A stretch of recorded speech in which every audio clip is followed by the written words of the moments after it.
As the sun sets, Alex, a rookie fire lookout, arrives at the base of an isolated fire tower deep in a forest known for eerie legends. The silence feels unnatural, but he shrugs it off as nerves. After settling in, Alex begins his first night shift, watching for forest fires. As midnight nears, he hears faint whispers over his radio, even though no one else is on the line. While scanning the forest with binoculars, he spots a shadowy figure standing at the edge of the tree line, far below the tower. The figure doesn't move, just watches, and then slowly fades into the darkness. The next day, while doing a perimeter check, Alex discovers strange markings around the base of the tower. They look like claw marks, as if something had tried to climb up. That evening, Alex hears the faint creak of footsteps on the tower's stairs. But when he peers out, there's no one there. His flashlight catches a glimpse of something dark slipping back into the shadows. Alex receives another radio call, but this time, the static crackles with eerie words. "Come down!" It's a voice he doesn't recognize, and when he tries to respond, there's only silence.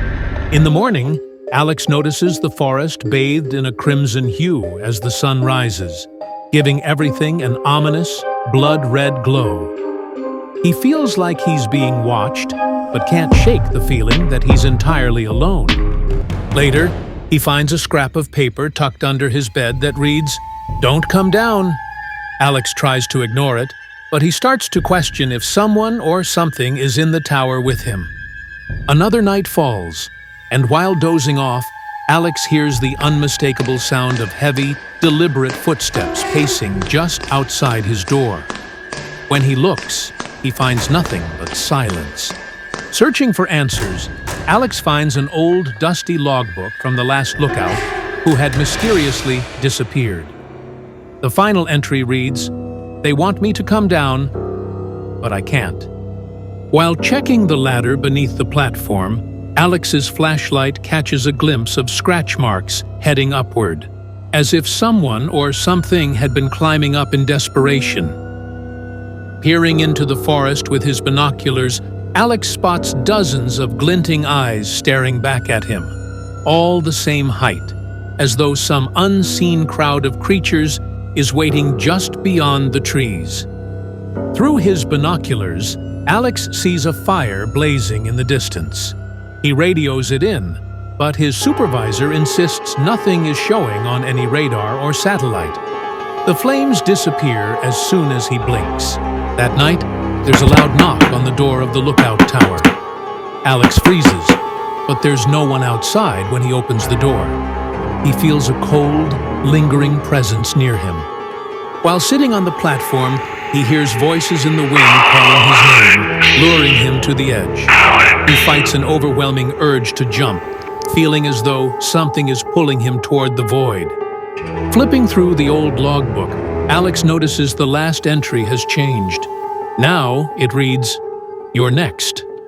He drops the book in horror, but when he picks it up again, it's blank. Late at night, Alex sees shadows moving up the tower's steps, growing closer and closer. His flashlight flickers, and he loses power as he hears whispers just outside his door. Suddenly, Alex's exit door slams shut, trapping him in the top of the tower. The shadows begin to press against the glass, slowly forming twisted, unnatural faces with eyes fixed on him. Fearing he's losing his sanity, Alex tries to radio for help, but all he hears is his own voice pleading for him to come down. Realizing he's trapped in a cycle, he begins to panic. The radio buzzes one last time. It's time. Alex stands at the door, unsure if he's ready to face what awaits him below. With no escape, he finally begins his descent, knowing there's no turning back. As dawn breaks, Alex is found unconscious, slumped on the cold metal steps of the fire tower. The officers carefully lift him, their movements gentle yet urgent, navigating the steep staircase with caution. With steady hands, they carry him down, away from the haunting shadows of the tower, back to safety.